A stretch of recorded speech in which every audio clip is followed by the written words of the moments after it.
ವೀಕ್ಷಕರೇ ನಮಸ್ಕಾರ. ತಮ್ಮ ಪರಿಚಯ ವಾಹಿನಿಗೆ ಸುಸ್ವಾಗತ. ಆತ್ಮೀಯರೇ, ನಮ್ಮ ಸನಾತನ ಹಿಂದೂ ಸಂಸ್ಕೃತಿಯ ಪ್ರಕಾರ ದೇವಾಲಯಗಳು ಮಾತ್ರವಲ್ಲದೆ ಸರೋವರಗಳು ಹಾಗೂ ನದಿಗಳಿಗೂ ಸಹ ಪವಿತ್ರ ಸ್ಥಾನವನ್ನು ನೀಡಲಾಗಿದೆ.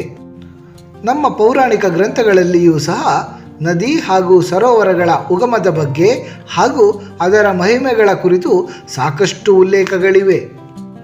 ನಮ್ಮ ಭಾರತ ದೇಶದಲ್ಲಿ 5 ಪವಿತ್ರ ಸರೋವರಗಳಿವೆ. ಇವುಗಳನ್ನು ಒಟ್ಟಾರೆ ಪಂಚ ಸರೋವರ ಎಂದು ಕರೆಯಲಾಗುತ್ತದೆ. ಭಾಗವತ ಪುರಾಣದಲ್ಲಿ ಉಲ್ಲೇಖಿಸಿರುವ ಪ್ರಕಾರ ಈ 5 ಸರೋವರಗಳಲ್ಲಿ ಸ್ನಾನವನ್ನು ಮಾಡಿದರೆ ಸಕಲ ಪಾಪಗಳು ನಾಶವಾಗಿ ಮೋಕ್ಷ ಪ್ರಾಪ್ತಿಯಾಗುತ್ತದೆ. ಹಾಗಾದರೆ ಆ ಪಂಚ ಮಹಾಸರೋವರಗಳು ಯಾವುವು, ಅವು ಎಲ್ಲಿವೆ ಎಂಬಿತ್ಯಾದಿ ಪ್ರಶ್ನೆಗಳ ಕುರಿತು ಈ ಸಂಚಿಕೆಯ ಮೂಲಕ ಉತ್ತರಗಳನ್ನು ತಿಳಿದುಕೊಳ್ಳೋಣ. ಮಾನಸ ಸರೋವರ. ಮಾನಸ ಸರೋವರವು ಅತ್ಯಂತ ಪವಿತ್ರವಾದ ಸರೋವರ. ಇದು ಶಿವಪರಮಾತ್ಮರ ವಾಸಸ್ಥಾನವಾದ ಕೈಲಾಸ ಪರ್ವತದ ಬಳಿ ಸ್ಥಿತವಿದೆ. ಆದರೆ ಮಾನಸ ಸರೋವರ ಅಧಿಕೃತವಾಗಿ ನಮ್ಮ ಭಾರತ ದೇಶದಲ್ಲಿಲ್ಲ. ಚೀನಾ ಆಕ್ರಮಿತ ಟಿಬೆಟ್ನಲ್ಲಿ ಈ ಸರೋವರ ಅಂತರ್ಗತವಾಗಿದೆ. ಪ್ರತಿ ವರ್ಷ ಭಾರತ ಸರ್ಕಾರವು ಚೀನಾದ ಸಹಯೋಗದೊಂದಿಗೆ ಆಯೋಜಿಸುವ ಕೈಲಾಸ ಮಾನಸ ಸರೋವರ ಯಾತ್ರೆಯ ಭಾಗವಾಗಿ ಪ್ರವಾಸಿಗರು ಮಾನಸ ಸರೋವರವನ್ನು ಸಹ ಭೇಟಿ ಮಾಡಬಹುದಾಗಿದೆ. ಮಾನಸ ಸರೋವರದ ವೈಶಿಷ್ಟ್ಯತೆ ಎಂದರೆ ಇದು ವಿಶ್ವದಲ್ಲಿಯೇ ಅತಿ ಎತ್ತರದಲ್ಲಿ ಸ್ಥಿತವಿರುವಂತಹ ಸಿಹಿ ನೀರಿನ ಸರೋವರವಾಗಿದೆ. ಬ್ರಹ್ಮದೇವರ ಮನಸ್ಸಿನಿಂದ ಜನಿಸಿದ ಕಾರಣಕ್ಕೆ ಈ ಸರೋವರಕ್ಕೆ ಮಾನಸ ಸರೋವರ ಎಂಬ ಹೆಸರು ಬಂದಿದೆ. ಮಾನಸ ಸರೋವರವು ದೇವಾನುದೇವತೆಗಳು ಸ್ನಾನ ಮಾಡುವಂತಹ ಪವಿತ್ರವಾದ ಸರೋವರ. ಪ್ರತಿನಿತ್ಯ ಬ್ರಾಹ್ಮಿ ಮುಹೂರ್ತದಲ್ಲಿ ಇಂದಿಗೂ ಸಹ ಮಾನಸ ಸರೋವರದಲ್ಲಿ ದೇವಾನುದೇವತೆಗಳು ಬೆಳಕಿನ ರೂಪದಲ್ಲಿ ಆಗಮಿಸಿ ಸ್ನಾನವನ್ನು ಮಾಡುತ್ತಾರಂತೆ. ಈ ವಾದಕ್ಕೆ ಪುಷ್ಟಿ ನೀಡುವಂತೆ ಹಲವು ಮಂದಿ ಪ್ರವಾಸಿಗರು ಮಾನಸ ಸರೋವರದಲ್ಲಿ ಬ್ರಾಹ್ಮಿ ಮುಹೂರ್ತದ ಸಮಯದಲ್ಲಿ ಬೆಳಕಿನ ಸಂಚಾರವನ್ನು ಕಂಡಿದ್ದಾರೆ. ಮಾನಸ ಸರೋವರದಲ್ಲಿ ಪುಣ್ಯ ಸ್ನಾನವನ್ನು ಮಾಡಿ ಕೈಲಾಸ ಪರ್ವತದ ದರ್ಶನವನ್ನು ಪಡೆದರೆ ಮಹಾಪುಣ್ಯ ಲಭಿಸುತ್ತದೆ ಎಂದು ಪುರಾಣಗಳೇ ಉಲ್ಲೇಖಿಸುತ್ತವೆ. ಪಂಪಾ ಸರೋವರ. ನಮ್ಮ ಕರ್ನಾಟಕದ ಕೊಪ್ಪಳ ಜಿಲ್ಲೆಯಲ್ಲಿ ಪಂಪಾ ಸರೋವರ ಸ್ಥಿತವಿದೆ. ಐತಿಹಾಸಿಕ ನಗರಿಯಾದ ಹಂಪಿಯ ವಿರೂಪಾಕ್ಷ ದೇಗುಲದ ಪಕ್ಕದಲ್ಲಿ ಪ್ರವಹಿಸುವಂತಹ ತುಂಗಭದ್ರಾ ನದಿಯ ಮತ್ತೊಂದು ತಟದಲ್ಲಿರುವ ಪುಣ್ಯಕ್ಷೇತ್ರವೇ ಪಂಪಾ ಸರೋವರ. ಪೌರಾಣಿಕ ಹಿನ್ನೆಲೆಯಂತೆ ಇದೇ ಪಂಪಾ ಸರೋವರದ ಬಳಿ ಪಾರ್ವತೀ ದೇವಿಯ ಮತ್ತೊಂದು ರೂಪವಾದ ಪಂಪಾಳು ಶಿವಪರಮಾತ್ಮರನ್ನು ಮೆಚ್ಚಿಸುವುದಕ್ಕೆಂದು ತಪಸ್ಸನ್ನಾಚರಿಸಿದ್ದರು. ಕಮಲದ ಪುಷ್ಪಗಳಿಂದ ಅಲಂಕೃತವಾಗಿರುವ ಪಂಪಾ ಸರೋವರದ ಸಮೀಪವೇ ತ್ರೇತಾಯುಗದಲ್ಲಿ ಪ್ರಭು ಶ್ರೀರಾಮಚಂದ್ರರ ಅನನ್ಯ ಭಕ್ತೆಯಾದಂತಹ ಶಬರಿ ಮಾತೆಯು ರಾಮದೇವರ ಬರುವಿಕೆಯನ್ನು ಕಾಯುತ್ತಿದ್ದರು ಎನ್ನಲಾಗುತ್ತದೆ.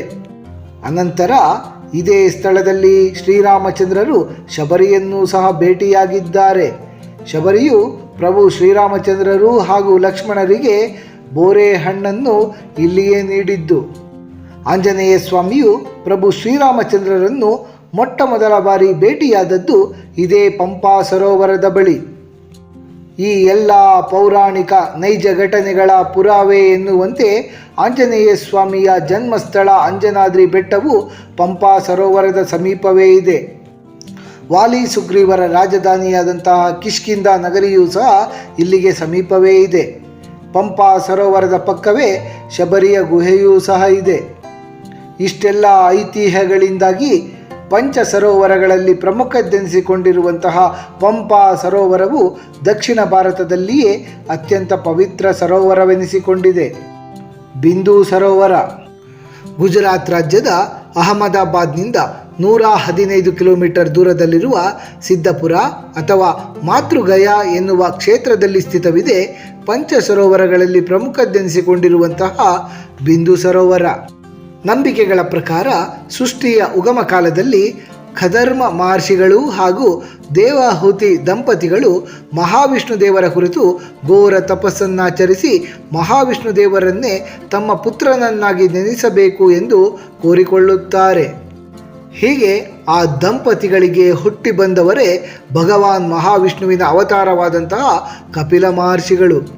ಕಪಿಲ ಮಹರ್ಷಿಗಳು ಬಾಲ್ಯಾವಸ್ಥೆಯಲ್ಲಿಯೇ ಸರ್ವಶಾಸ್ತ್ರ ಪಾರಂಗತರು ಸರ್ವಜ್ಞರೂ ಆಗಿರುತ್ತಾರೆ.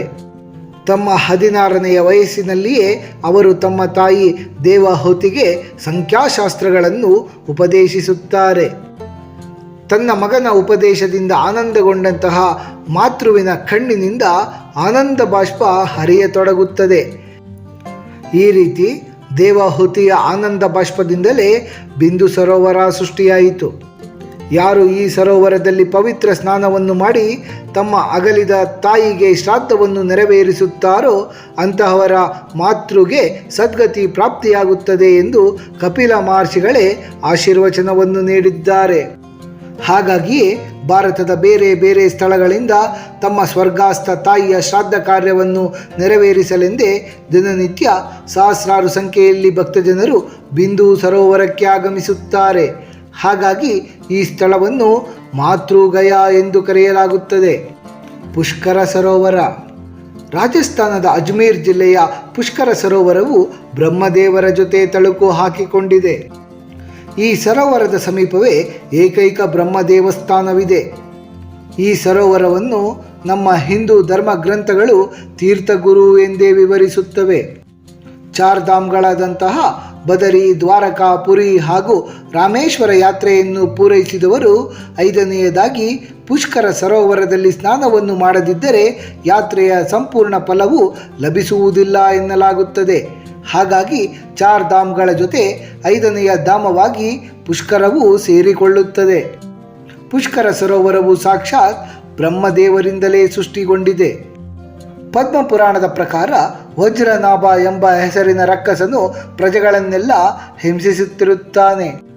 ಈತನ ಕಿರುಕುಳವನ್ನು ನೋಡಲಾಗದೆ ತಮ್ಮ ಕೈಯಲ್ಲಿರುವ ತಾವರೆ ಪುಷ್ಪವನ್ನೇ ಆಯುಧವನ್ನಾಗಿಸಿಕೊಂಡು ಆ ರಕ್ಕಸನನ್ನು ಬ್ರಹ್ಮದೇವರು ಸಂಹರಿಸುತ್ತಾರೆ. ಬ್ರಹ್ಮದೇವರ ಆಯುಧವಾದಂತಹ ತಾವರೆಯ 3 ಎಸಳುಗಳು ಭೂಮಿಗೆ ಬಿದ್ದ ಜಾಗದಲ್ಲಿ 3 ಪವಿತ್ರ ಕೆರೆಗಳು ಸೃಷ್ಟಿಯಾಗುತ್ತವೆ. ಬ್ರಹ್ಮದೇವರ ಕರದಿಂದ ಬಿದ್ದಂತಹ ಪುಷ್ಪ ದಳಗಳ ಕಾರಣ ಈ ಕೆರೆಗಳಿಗೆ ಪುಷ್ಕರ ಎಂಬ ಹೆಸರು ಬರುತ್ತದೆ. ಈ 3 ಕೆರೆಗಳಿಗೆ ಜ್ಯೇಷ್ಠ ಪುಷ್ಕರ, ಮಧ್ಯ ಪುಷ್ಕರ ಹಾಗೂ ಕನಿಷ್ಠ ಪುಷ್ಕರ ಎಂಬ ಹೆಸರುಗಳಿವೆ. ಅನಂತರ ಬ್ರಹ್ಮದೇವರೇ ಜ್ಯೇಷ್ಠ ಪುಷ್ಕರದ ಬಳಿ ಮಹಾಯಜ್ಞವನ್ನು ಕೈಗೊಂಡಿದ್ದರಂತೆ. ಕಾರ್ತಿಕ ಮಾಸದಲ್ಲಿ ಈ ಪುಷ್ಕರ ಸರೋವರದಲ್ಲಿ ಸ್ನಾನವನ್ನು ಮಾಡುವುದರಿಂದ ನಮ್ಮ ಪಾಪ ಕರ್ಮಗಳೆಲ್ಲ ನಾಶವಾಗುವುದಲ್ಲದೆ ದೈಹಿಕ ಕಾಯಿಲೆಗಳು, ಅದರಲ್ಲಿಯೂ ವಿಶೇಷವಾಗಿ ಚರ್ಮ ರೋಗಗಳು ನಿವಾರಣೆಯಾಗುತ್ತವೆ. ನಾರಾಯಣ ಸರೋವರ. ಗುಜರಾತ್ ರಾಜ್ಯದ ಕಚ್ ಜಿಲ್ಲೆಯಲ್ಲಿ ನಾರಾಯಣ ಸರೋವರ ಸ್ಥಿತವಿದೆ. ಭೈರವ ಕ್ಷೇತ್ರವೆಂದೇ ಪ್ರಸಿದ್ಧವಾದ ಕೋಟೇಶ್ವರ ಮಹಾದೇವ ದೇವಾಲಯವು ಇಲ್ಲಿನಿಂದ ಕೇವಲ 4 ಕಿಲೋಮೀಟರ್ ದೂರದಲ್ಲಿದೆ. ಪುರಾಣಗಳ ಪ್ರಕಾರ ಈ ಕ್ಷೇತ್ರದಲ್ಲಿ ಮಹರ್ಷಿಗಳೆಲ್ಲ ತಪೋನಿರತರಾಗಿರುವಾಗ ಭೀಕರ ಬರಗಾಲ ಎದುರಾಗಿತ್ತಂತೆ. ಈ ಬರಗಾಲವನ್ನು ಹೋಗಲಾಡಿಸಲು ಋಷಿಮುನಿಗಳೆಲ್ಲರೂ ಭಗವಾನ್ ಮಹಾವಿಷ್ಣುವನ್ನು ಕುರಿತು ಘೋರ ತಪಸ್ಸನ್ನಾಚರಿಸಿರುತ್ತಾರೆ. ಮಹರ್ಷಿಗಳ ಪ್ರಾರ್ಥನೆಗೆ ಓಗೊಟ್ಟಂತಹ ಭಗವಾನ್ ಮಹಾವಿಷ್ಣು ದೇವರು ಪ್ರತ್ಯಕ್ಷರಾಗಿ ತಮ್ಮ ಬೆರಳಿನಿಂದ ಭೂಮಿಯನ್ನು ಮುಟ್ಟುತ್ತಾರೆ. ತತ್ಕ್ಷಣವೇ ಸರೋವರವೊಂದು ಸೃಷ್ಟಿಯಾಗುತ್ತದೆ. ಹೀಗೆ ಸೃಷ್ಟಿಯಾದದ್ದೇ ನಾರಾಯಣ ಸರೋವರ. ಭಗವಾನ್ ಮಹಾವಿಷ್ಣು ದೇವರ ಬೆರಳಿನಿಂದ ಸೃಷ್ಟಿಯಾದದ್ದರಿಂದಲೇ ಈ ನಾರಾಯಣ ಸರೋವರ ಅತ್ಯಂತ ಪವಿತ್ರವೆನಿಸಿಕೊಳ್ಳುತ್ತದೆ. ನಂಬಿಕೆಗಳ ಪ್ರಕಾರ ನಾರಾಯಣ ಸರೋವರಕ್ಕೆ ಪವಿತ್ರ ನದಿಯಾದ ಸರಸ್ವತಿಯಿಂದಲೇ ನೀರು ಪ್ರವಹಿಸಿ ಬರುತ್ತದೆ ಎನ್ನಲಾಗುತ್ತದೆ. ಸರೋವರದ ಬಳಿಯಲ್ಲಿ ಕಲ್ಲಿನಿಂದ ನಿರ್ಮಿತವಾದಂತಹ 7 ದೇಗುಲಗಳು ಸಹ ಸ್ಥಿತವಿವೆ. ಆತ್ಮೀಯರೇ, ನಮ್ಮ ಅಖಂಡ ಭಾರತ ದೇಶದಲ್ಲಿ ಸ್ಥಿತವಿರುವಂತಹ ಪಂಚ ಮಹಾ ಸರೋವರಗಳ ಕುರಿತು ವಿಶೇಷ ಮಾಹಿತಿಗಳನ್ನೆಲ್ಲ ತಿಳಿದುಕೊಂಡ ನಮಗೆಲ್ಲರಿಗೂ ಆ ಭಗವಂತನ ಕೃಪಾ ಕಟಾಕ್ಷ ಸದಾಕಾಲ ಇರಲೆಂದು ಕೋರಿಕೊಳ್ಳುತ್ತಾ ಈ ಕಿರುಪರಿಚಯವನ್ನು ಮುಗಿಸುತ್ತಲಿದ್ದೇವೆ. ವೀಕ್ಷಕರೇ, ನಿಮಗೆ ಈ ವಿಡಿಯೋ ಇಷ್ಟವಾಗಿದ್ದಲ್ಲಿ ಲೈಕ್ ಮಾಡಿ, ಶೇರ್ ಮಾಡಿ ಮತ್ತು ಸಬ್ಸ್ಕ್ರೈಬ್ ಮಾಡಿ ಹಾಗೂ ಬೆಲ್ ಬಟನ್ ಒತ್ತುವುದನ್ನು ಮರೆಯಬೇಡಿ.